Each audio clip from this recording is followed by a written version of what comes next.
तो फिर गाइस कैसे हो आप सब लोग, आप सबका स्वागत है आपके और हमारे चैनल ज़ेनो ओटाकू 3.0 में। सो गाइस आज हम बात करने वाले बिटन टूरिज्म के एपिसोड नंबर 24 की। और गाइस ये आप मांगा आपको कैसी लग रही है भाई, लोग कमेंट सेक्शन में बताओ ना यार। गाइस मैं ऐसे कैसे एक्सप्लेन करूं, फिर मेरे को भी एक्सप्लेन करने में मज़ा नहीं आता है। आप लोग बताते भी नहीं हो कि मतलब ये जो मांगा कैसी लगी है आपको। सो गाइस सबसे पहले कॉमेंट सेक्शन में बताओ कि ये जो अभी कॉमिक चल रही है इतने दिनों से ये कैसी है, उसके बाद भी गाइस मैं आगे एक्सप्लेन करूंगा। सो गाइस चलो शुरू करते हैं बिटन टूरिज्म का एपिसोड नंबर 24।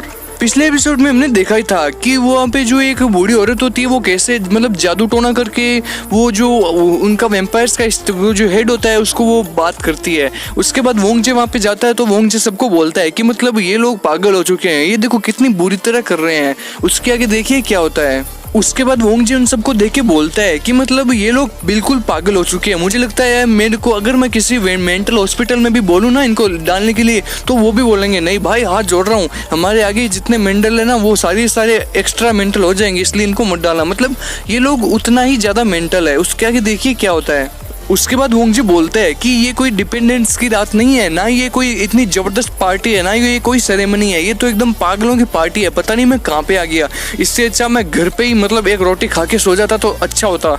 क्या बताऊँ मैं कहाँ फंस गया भाई, कहाँ कैसे निकलो मैं यहाँ से। मतलब वो वोंगजे एकदम बुरी तरह परेशान हो जाता है। उसके बाद वो बोलता है कि मैंने इतनी थर्ड क्लास पार्टी ज़िंदगी में नहीं देखी भाई, मतलब मैं क्या बताऊं। अब मैं यहाँ से भाई जाना चाहता हूँ, कोई ना कोई मेरी मदद कर दो ना यहाँ से जाने में।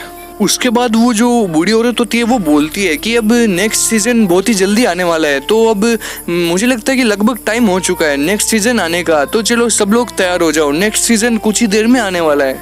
उसके बाद वो लोग बोलते हैं कि ये जो लड़की है इस लड़की को इधर लेके आओ। गाइस मतलब वोंगजी इसको देखे एकदम ही पागल सा हो जाता है। मतलब आप समझ रहे हो ना, मतलब ये जो लड़की ब्यूटीफुल लड़की इसको देख के वो पागल सा ही हो जाता है और चुपचाप खड़ा उसको देखता रहता है। और सब लोग बोलते हैं कि अरे वाह अच्छा है, सब बोलते हैं कि जल्दी लेके आओ, जल्दी इसको यहाँ पे लेके आओ।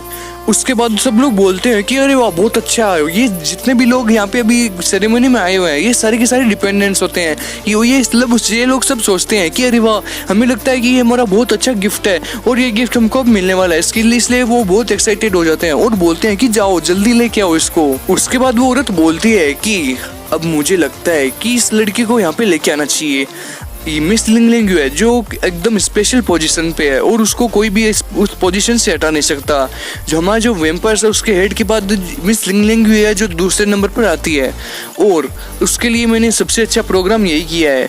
वैसे ये सब करना तो इलीगल है लेकिन मिस लिंगलिंग के लिए मैं इस लड़की को यहाँ पे लेके आई हूँ। उसके आगे देखिए क्या होता है। उसके बाद वोंगजे ये सब सीन देखकर चौंक जाता है और बोलता है कि व्हाट द हेल, अरे ये क्या सीन हो गया, ये तो लड़की एकदम बच्चे की तरह, इसको ये लोग यहाँ पे क्यों लेके आए हैं, ये क्या करने वाले हैं अब इसके साथ। अब मुझे लगता है मेरी गैंग को बुलाना ही पड़ेगा। मतलब वोंगजे से दिखाता है कि मतलब मैं इन लोगों को छोड़ूंगा ही नहीं। उसके आगे देखिए क्या होता है। उसके बाद वो बुढ़ी औरत चुटकी बजाती है और बोलती है कि चलो अब शुरू हो जाओ, अब ये जो कार्यक्रम है, ये जो सेरेमनी है ये अब स्टार्ट होगा, अब इसका जो ट्विस्ट है वो अब आने वाला है, तो चलो शुरू करो। उसके बाद वो हंसने लग जाती है एकदम मतलब चुड़ैल की तरह। उसके बाद चारों ओर अंधेरा ही अंधेरा हो जाता है और एक मैजिकल रिंग वहाँ पे जो है वो मौजूद हो जाती है जिसके अंदर वोंगजे और वो जो छोटी सी लड़की होती है वो दोनों वहाँ पर उस मैजिकल रिंग के अंदर आ जाते हैं। उसके बाद देखो क्या होता है। वोंगजे बोलता है कि अब ये क्या सीन हो रहा है। उसके बाद वोंगजे को लगता है कि मुझसे ये लड़ाई करने वाली है, अब तो मैं इसको नहीं छोड़ूंगा। उसके बाद वो अपनी पोजीशन में आ जाता है लड़ाई करने की पोजीशन में, लेकिन उस लड़की का कोई भी रिस्पॉन्स नहीं रहता, वो वहाँ पे चुपचाप बैठी रहती है। उसके बाद वोंगजे क्या बोलता है वो देखिए। उसके बाद वो लड़की गलत सीन करने लग जाती है और वोंगजे को शर्म आ जाती है। वोंगजे बोलता है कि हैं अब ये क्या सीन हो रहा है, अरे भाई मेरे को छोड़ दे यार, मैं तेरे पैर पड़ रहा हूँ, मेरे को छोड़ दे। वोंगजे ऐसा रिएक्ट करने लग जाता है। उसके बाद वहाँ पे बहुत जबरदस्त तरीके से ट्विस्ट आ जाता है। वहाँ पे जितने भी लोग होते हैं, जितने भी डिपेंडेंट्स होते हैं वो हवा में उड़ जाते हैं और वोंगजे और वो जो लड़की होती है वो बस नीचे बचे हुए होते हैं। उसके बाद देखिए क्या होता है।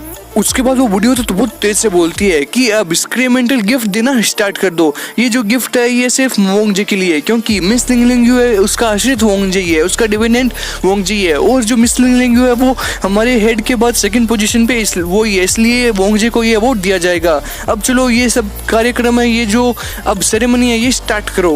उसके बाद वोंगजे बोलता है कि व्हाट, ये क्या हो रहा है भाई, अब तो मैं गया काम से, ये क्या कर रही है ये लड़की। मुझे लगता है ये कोई जादू टोना करके मेरे को मतलब क्या कर रही है, मेरे को कुछ भी समझ में नहीं आ रहा है, अब मुझे क्या करना चाहिए।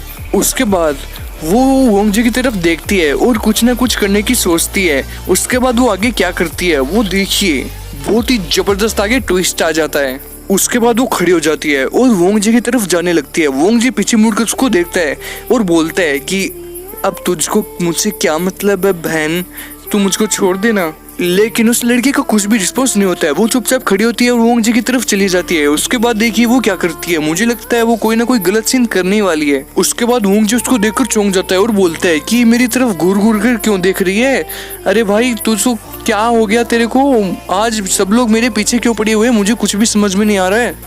उसके बाद वहाँ पे बहुत ही जबरदस्त सीन हो जाता है। वो लड़की जो होती है वो एक चाकू को हाथ में लेते अपना हाथ काटने लग जाती है और उसके बाद वोंग जी का क्या रिएक्शन होता है वो बहुत ही खतरनाक होता है। उसके बाद वो लड़की होती है वो जल्दी जल्दी अपना हाथ काटना शुरू कर देती है और उसके हाथ से खून टपकना शुरू हो जाता है। उसके बाद वो चाकू को नीचे फेंक देती है और चारों ओर खून ही खून हो जाता है। उसके बाद मुझे लगता है वोंग जी सीआईडी को फोन करने वाला है, लेकिन ऐसा नहीं होता। वोंग जी तो वहाँ पे खड़ा खड़ा तमाशा देख रहा होता है और जो भी जितने भी लोग होते हैं वो हवा में उड़ रहे होते हैं और उनको देख देख कर हंसने लग जाते हैं। उसके बाद देखिए क्या होता है। उसके बाद वो लड़की वो जो अपने दोनों हाथ होते हैं वो अपने दोनों हाथ काट के वोंग जी की तरफ कर देती है। उसके बाद वोंग जी उसको क्या बोलता है वो देखिए, मुझे तो लगता है यहाँ पे खतरनाक सीन होने वाला है। उसके बाद भी वो अपने हाथ आगे कर देती है और उसके आंखों से भी मतलब पानी टपक रहा होता है और वो रो रही होती है बहुत बुरी तरह, लेकिन वो चिल्लाती नहीं है, वो साइलेंटली रोती रहती है और उसके हाथों से भी खून टपकता रहता है। दर्द तो होता ही है ना भाई।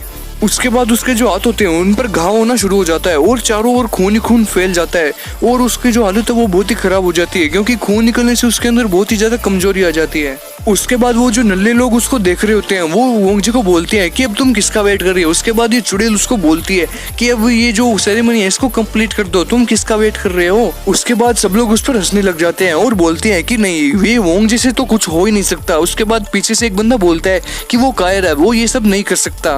उसके बाद वो जो लड़की होती है वो अपना मुंह नीचे कर लेती है और उसके जो हाथ है वो उसके सामने खड़ी होती है। उसके बाद वोंग जी क्या बोलता है वो देखिए, लेकिन यहाँ पे वोंग जी नहीं बोलता, यहाँ पे वोंग जी आई मीन वो चुड़ैल बोलती है। वो बोलती है कि आपको इसको रिप्लेसमेंट करना होगा, अगर आप ऐसा नहीं करते हो तो तुम्हारा बहुत ही बुरा हाल होगा। अब तुम सोच लो कि तुमको क्या चूज करना है। उसके बाद वोंग जी सोच में पड़ जाता है और चुपचाप खड़ा रहता है। उसके बाद वो उन सब लोगों को क्या बोलता है वो देखिए। उसके बाद वोंग जी बोलता है कि क्या आप लोगों को शर्म नहीं आती, ये भी तो इंसान ही है, आश्रित है, इसका मतलब ये थोड़ी है कि आश्रित बनते ही वो वैम्पायर बन जाएगा, ऐसा बिल्कुल भी नहीं है, ये भी इंसान ही है, आप थोड़ा बहुत सोचो और अपना दिमाग लगाओ। उसके बाद वो सब लोग बोलते हैं कि वैम्पायर्स के लिए ब्लड जो होता है वो सबसे अच्छा होता है, चाहे वो इंसान का हो या चाहे किसी का हो, वैम्पायर्स तो इंसानों को भी खा जाते हैं, क्या तुमको थोड़ी बहुत सेंस नहीं है। और वो सब लोग उस पर हंसने लग जाते हैं। उसके बाद वो चुड़ैल उसको बोलती है कि क्या आपको पता है आप इंडिपेंडेंट कैसे हो पाओगे, अगर आप इसके खून को पी जाते हो तो आप इंडिपेंडेंट हो पाओगे।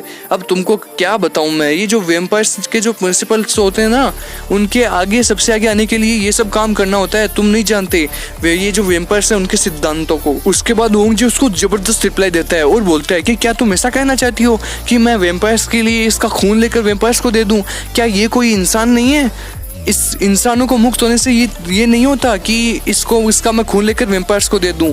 मैं अगर चाहूँ ना तो मैं जिंदगी भर जेल से बंधा रह सकता हूँ, लेकिन मैं ऐसा कभी नहीं करूँगा, क्या मैं सही हूँ।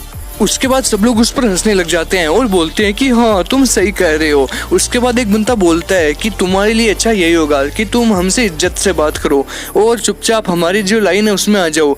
तुम नए आश्रित बने हो, तुम नए डिपेंडेंट बने हो, इसलिए तुमको ऐसा लगता है, ऐसा कुछ भी नहीं है, तुम एक प्योर ब्लड नोबेल हो। उसके बाद वोंग जी सबको बोलता है कि तुम लोगों को लगता है कि तुम लोग अपना खून देकर वैम्पायर्स के आश्रित बन जाओगे, लेकिन ऐसा कुछ भी नहीं है। तुम पहले ये देखो कि तुम लोग कहाँ पे खड़े हो, क्या तुम लोग जानते हो तुम लोग होश में नहीं हो शायद। मुझे लगता है वैम्पायर्स लोगों ने तुम लोगों को अपने अंडर में कर लिया है, इसलिए तुम लोग ऐसा बोल रहे हो, मैं सब कुछ देख रहा हूँ। उसके बाद वो जो लड़की होती है वो रोने लग जाती है और वो अपने हाथ उसके आगे कर देती है और वो कुछ भी नहीं बोलती, वो चुपचाप उन सब लोगों की बातें सुनती रहती है। उसके बाद वोंग जी धीरे धीरे उसके आंसू पहुंच देता है। उसके बाद देखिए वोंग जी उन सब लोगों को क्या बोलता है। उसके बाद वो सब लोग बोलते हैं कि मतलब वो सब लोग उसकी बातें सुन रहे होते हैं। वोंग जी उन सबको बोलता है कि अगर मैं तुम लोगों को नीचे ना लेकर आऊँ ना तो मेरा नाम ही वोंगजे नहीं है। मैं तुम सब लोगों को कुचल दूंगा, जान से मार डालूंगा मैं तुम सब लोगों को। गुस्सा आता है मुझे ऐसे लोगों पे। उसके बाद वो बोलता है कि मैं सब लोगों के टुकड़े टुकड़े कर दूंगा, किसी को भी नहीं छोड़ूंगा। उसके बाद उसकी जो आंखें होती है वो बहुत बुरी तरह लाल हो जाती है। सो गाइस बिटन टू रीजन का एपिसोड नंबर जो 24 है वो यहीं पे खत्म होता है। नेक्स्ट एपिसोड देखने के लिए गाइस चैनल को सब्सक्राइब कीजिए यार। सो गाइस प्लीज चैनल को सब्सक्राइब करना, कमेंट सेक्शन में बता देना कि वीडियो कैसा बना, और गाइस वीडियो को ज्यादा से ज्यादा शेयर करो। तो so guys thank you for watching.